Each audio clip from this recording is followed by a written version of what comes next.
But was that added case of using one's own troops as bait a good strategy?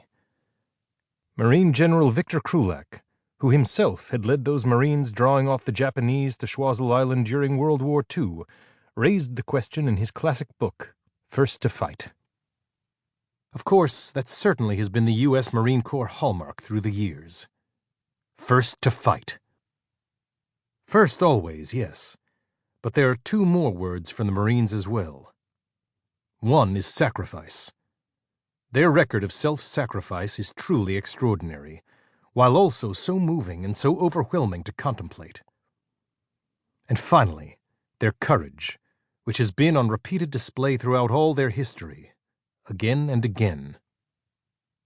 Picture two-time Medal of Honor winner Smedley Butler and his men going head-first through a hole in a fortified wall into a yard beyond, to fight hand-to-hand with the waiting enemy. Picture also the dramatic scene on the eve of the Civil War, as rescuers of the fanatical John Brown's hostages dive head-first through a splintered firehouse door at Harper's Ferry, in the face of gunfire that would kill one Marine and wound another. Or consider, as we do here, the quiet, sustained courage of Captain Donald Cook as a captive of the Viet Cong. Month after month, he repeatedly sacrificed his own food and limited medicines for life-threatening illnesses for use by his fellow prisoners, until finally he died, still in captivity. He would become the first Marine ever to earn the Medal of Honor as a prisoner.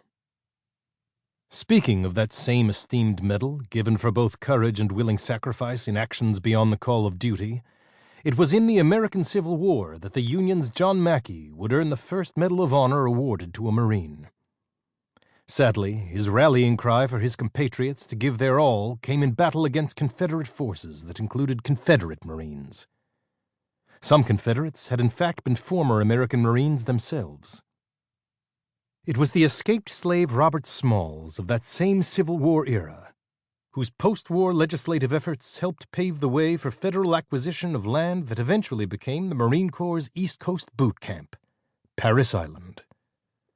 Ironically, the Marine Corps did not accept African Americans until early in World War II, and even then they took their boot camp training separately in a corner of Camp Lejeune, North Carolina, called Montford Point. Of course, they have been a fully integrated, indispensable part of the Marine Corps in the years since. Another landmark was achieved when the Marine Corps took in its first group of women in World War I, albeit just a paltry few hundred. By contrast, nearly 23,000 women would serve in the Marine Corps during World War II, followed by just a few thousand during the Korean and Vietnam Wars.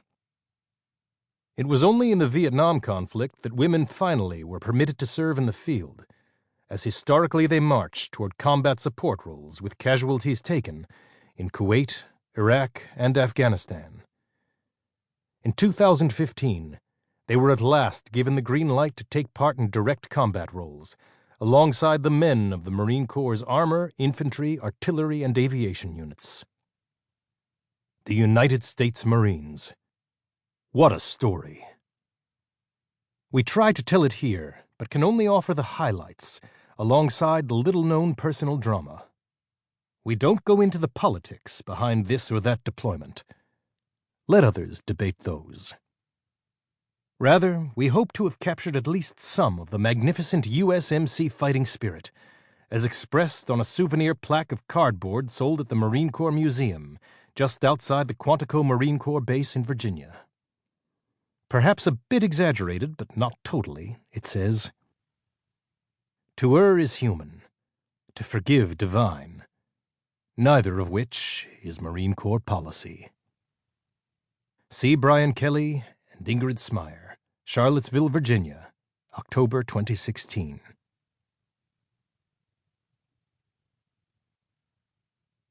Part 1. Early Wars. A quote from Marine First Lieutenant Israel Green in The Capture of John Brown, The North American Review, December 1885. A part of the scene, giving life and color to the picture, was the bright blue uniform of the Marines. They wore blue trousers then, as they do now, and a dark blue frock coat. Their belts were white, and they wore French...